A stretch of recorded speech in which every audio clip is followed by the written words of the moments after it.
신종 코로나 바이러스 사태 확산되고 있습니다. 이런 가운데 여야는 2월 임시국회 개회에 합의를 했습니다. 신종 코로나 바이러스 대응이라든가 산적한 민생 법안 처리에 기대감이 모이고 있죠. 또 오늘부터 후베이성 방문 체류 외국인이 입국 금지가 됩니다. 과연 더 이상 확산을 막을 수 있을까 걱정이 됩니다. 한국당 신종 코로나 대책 TF 위원장입니다. 신상진 한국당 의원 연결했습니다. 의원님 안녕하십니까? 예, 안녕하세요. 신상진입니다. 네, 아침 일찍 감사합니다. 네. 먼저 이 얘기부터 좀 가볍게 짚어봐야 될 게 같은데요. 의원님께서 예. 제시하셨던 이 하트 인사법, 이 코로나 바이러스에 있어서 사태에 상당히 적절한 인사법이다 이렇게 화제가 되고 있는데 지역구 반응이 어떻습니까? 예, 저희가 사실 지금 악수를 자제하다든가 여러 가지 유권자들과의 만남을 자제하자는 게 이제 정당들에서 다 그렇게 나오지 않습니까? 네. 제가 이제 고민한 끝에 그렇지만 이제 소통은 또 우리가 필요하고요. 네, 그렇죠. 네. 예, 감염의 어떤 그런 좀 전파의 위험을 줄이면서 또 좋은 뜻으로 이렇게 유권자를 만날 수 있는 방법을 양손을 사용해서 이렇게 하트로 네. 그리는 그렇게 해서 이제 인사하는 방법 그렇게 했더니 주민들께서 재밌어하고 이렇게 좋아하시더라고요. 네, 다행입니다. 자, 어쨌든 이 코로나 바이러스 감염적 확산에 여야가 지혜를 모아야 될 때라고 보이는데 오늘부터 후베이성 방문했던 모든 외국인의 입국이 전면 금지가 되는데 의원님께서는 입국 금지가 이미 늦었다. 이게 좀 무리한 대책 아니냐 이렇게 이제 말씀하셨는데 이유가 있었을까요? 예, 사실 우한의 주민들이 우한시 밖으로 나가는 것을 중국 정부는 네. 1월 23일 날 봉쇄 조치를 했죠. 네, 그렇죠. 사실은 이제 그 무렵쯤에 사실 저희 우리나라도 우한시 후베이성 정도는 국내 들어오는 입국자를 그때 사실은 제한을 했었어야 돼요. 제한을 했어야 된다. 네. 그리고 이미 근데 우한시에서 500만 명이 빠져나갔죠. 네.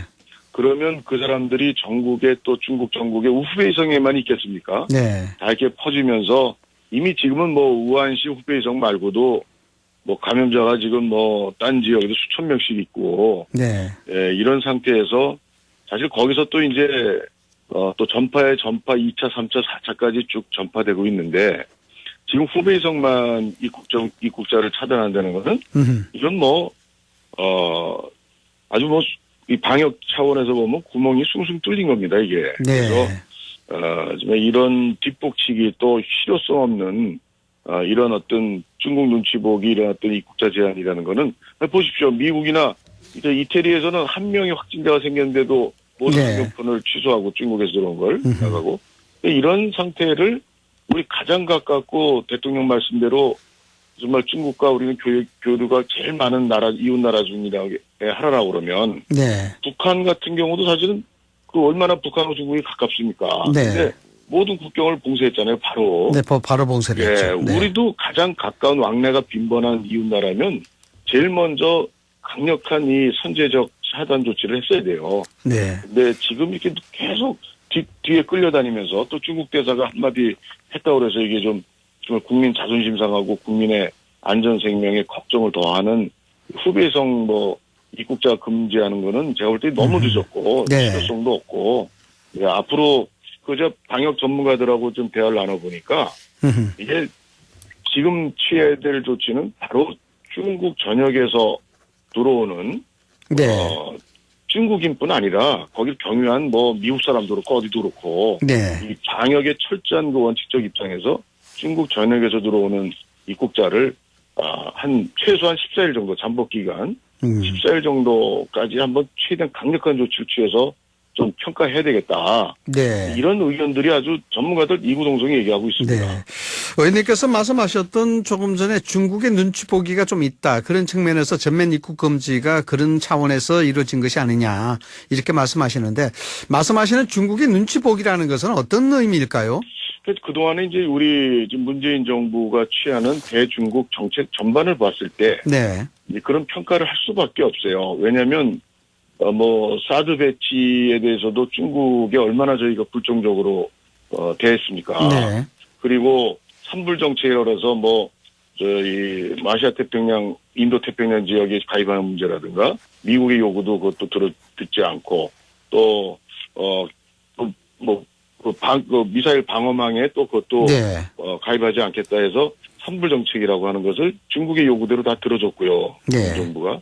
그리고 또 이후에 이제 이 사드 배치에 대해서 우리 중국에 가 있는 여러 기업들에 대한 탄압과 이런 것들에 대해서도 변변한 소리도 못 내고 이런 인력도 중국 시진핑 주석을 또 이제 방한 요청하면서 이제 이것이 또 깨질까 또 전전긍긍하고 네. 이런 등등의 일련의 쭉 역사적으로 최근에 들어왔던 문제들이 결국은 이런 방역 문제에 있어서는 국민의 생명 안전을 최우선해야 됩니다. 네. 이웃관계 나라의 무슨 관계 설정이고 뭐고 그 전에 주권 국가로서의 최소한의 국민 생명 지키기 위한 그 방역 전문가 의견을 들어서 결정해야 됩니다.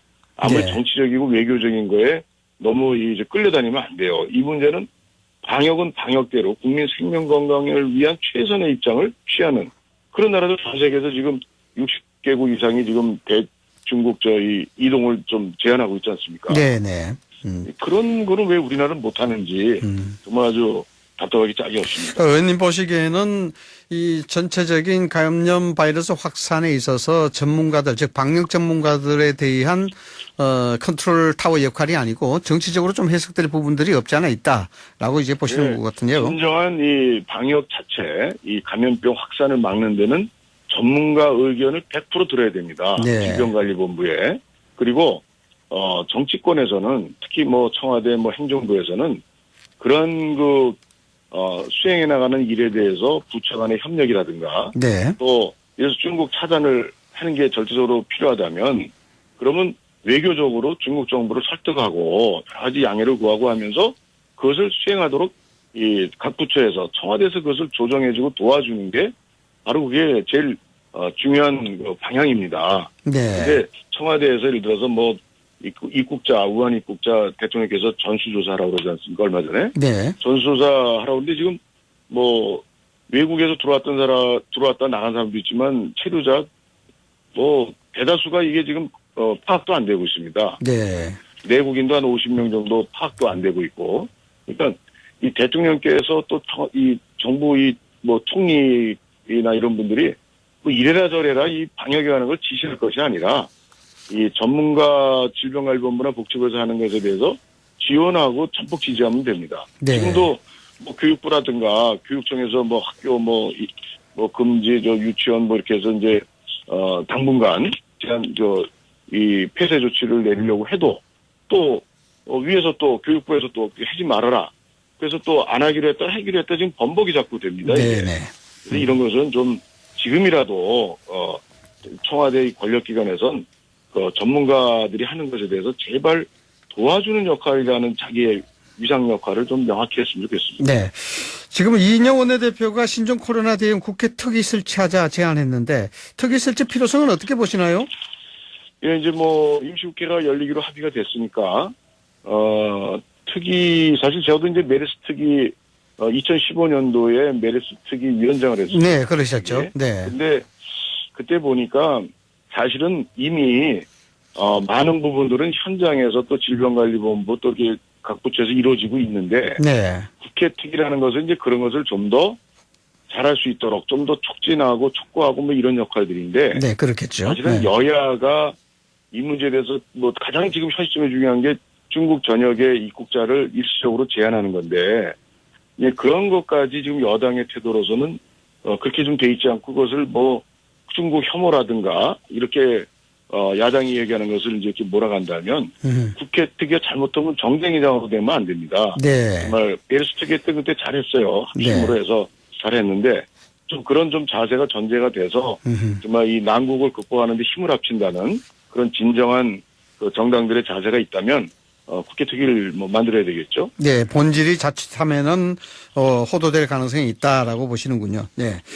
자, 이 2월에 임시국회 개회 일정 여야가 합의를 했는데 민주당의 한국당이 사과를 요청하셨어요. 이게 좀 지나치게 정치적으로 보는 것 아니냐는 비판도 있을 수가 있는데 이유가 어떤 이유 때문에 그러신가요?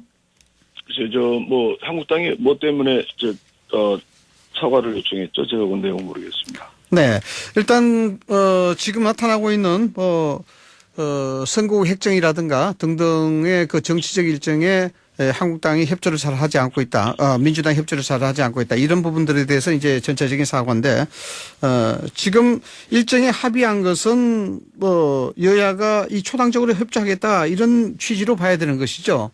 예, 지금 사실은 임시국회를 열기로 합의하고 또 그럴 필요가 있는 것은 이게 정말 국민의 생명 안전을 어떻게 지킬 것이냐에 대한 초당적 네. 그런 문제 해결 차원에서 국회를 열어서 여러 가지를 점검하고 따져보자. 이게 제일 중요한 건데 이 감염병을 이유로 열린 이 중대한 임시국회에서 다른 뭐 선거구 문제라든가 이런 거 가지고 서로 또 정쟁을 하고 싸운다면 네. 정말 국민들은 정말 정치권을 아주 얼마나 혐오하겠습니까? 네. 정말 이런 것들을 가지고 이렇게 악착같이 정치적으로 판단하고 싸우려고 하는지 모르겠습니다. 딱 한 가지 포인트, 신종 코로나 우한폐렴 이 문제를 어떻게 슬기롭게 초당적으로 힘을 합쳐서 국민들께서 안심하고 이 위기를 극복하느냐. 오로지 제가 볼 땐 이번 임시국회는 그거 하나만 좀 적극적으로 해야 됩니다. 네, 알겠습니다. 자, 정치적 상황도 좀 짚어봐야 될 것 같은데요. 새로운 보수당 유승민 보수재건위원장과 자유한국당 황교안 대표 이번 주에 만날 생각이 있다라고 이제 언론 보도에 나오고 있는데 당내에서는 통합할 경우에 탈당을 하겠다 이런 의견들도 있다는 그런 이야기도 좀 나오고 있습니다. 실제 당내 분위기는 이 상황 어떻게 보고 있는지요? 글쎄, 제가 파악하기로는 통합할 경우 탈당하겠다. 네. 이렇게 의사표현을 하는 의원들은 보지는 못했습니다. 그렇군요. 네. 속으로 아마 이렇게 의사를 갖고 있을지 모르겠지만, 근데, 사실은 이제 통합에 대해서는 극소수 빼놓고는 대개 다 찬성을 하고 있습니다. 근데 이제, 그럼 통합이 대세니까요. 그리고 국민들 바람이, 자유민주 세력, 헌법 가치를 중시하는 우파 진영의 정당들 또 정치 세력들은 통합하기를 원하고 있어요. 상당수가. 네. 그렇기 때문에 그것을 거스르게 누가 얘기할 수가 없는 분위기입니다. 그러니까 네.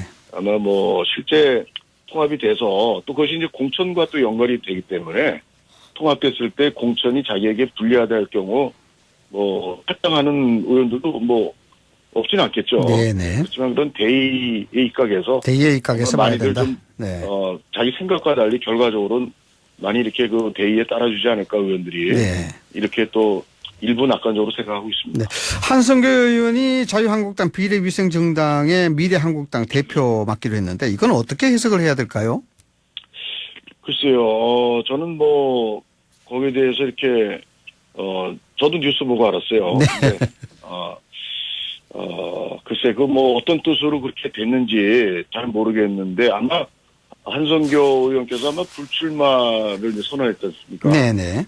그러니까 이제 불출마하기로 했으니까 좀 더 출마하려고 미래한국당을 해서 대표가 돼서 어떻게 어떤 자기 개인의 어떤 무슨 또 국회 진출이나 이런 게 이제 그렇게 안 하겠다고 발표한 입장이기 때문에 좀 더 객관적으로 좀 비춰지지 않을까 해서 아마 그렇게 한 것 같은데요. 네네. 근데 글쎄 내막을 제가 깊이 몰라서. 일단 겉으로 보면은 새 보수당과 통합이 이루어지는 상황에서 좀 새 보수당 쪽에서 이 부분을 깨름직하게 생각하지 않을까요? 새 보수당은 사실은 이제 미래한국당의 그 어떤 비례 네. 의석을 목표로 한 정당에 대한 그 평가 때문에 이 대통합이라는 그런 어떤 그 당위성을 저버릴 그런 사안까지는 안 된다고 생각합니다. 네, 그렇군요. 그래서 논란이 있을 수 있지만 그건 큰 변수는 아니라고 봅니다. 황교안 대표가 종로 출마를 두고 소위 말해서 종로 딜레마에 빠졌는데 의원님 생각 어떻습니까? 출마를 종로 쪽으로 하실 것 같습니까? 아니면은 출마를 안 한다면 대안이 있을 수가 있겠습니까? 대안이 있다면 어느 분이 있을 수가 저희 있을까요? 개인적인 생각으로는 좀 더 이낙연 전 총리가 종로 출마 의사를 밝히기 전에 네. 좀 더 이게 일찌감치 딱 방향을 정해서 그렇죠. 결정을 했었으면 종로로 이렇게 그런 아쉬움이 있습니다. 네. 근데 지금 현재 이 비춰지는 모습이 종로냐 아니냐 이게 중요한 게 아니라 지금 총선이 다가오는데 어떤 딱 여러 가지를 종합적으로 고려해서 딱 어디다 이렇게 이제 하는 그런 좀 이 장수의 어떤 그런 딱히 깃발들은 결단력을 이야기하시는 거죠? 그런 게 네. 좀 강한 어떤 그런 이 결단력, 네네. 예, 그리고 또 알겠습니다. 희생 안 되는 그런 또 자세, 이제 이런 부분이 좀 어떻게 비춰질까 해서 좀 좋은 최선의 방안은 아닌 것 같아요. 네, 알겠습니다. 네. 뭐 종로구 문제는 뭐 그분이 또 판단하실 문제인데 저거 개인적으로는 종로 나가서 한번 대전을 치르는 게 좋다. 네, 그게 좀 당해도 좋지 않겠나 이렇게 개인적으로 생각하고 있습니다. 예, 알겠습니다. 지금까지 신상진 자유한국당 의원이었습니다. 오늘 말씀 감사합니다. 네, 감사합니다.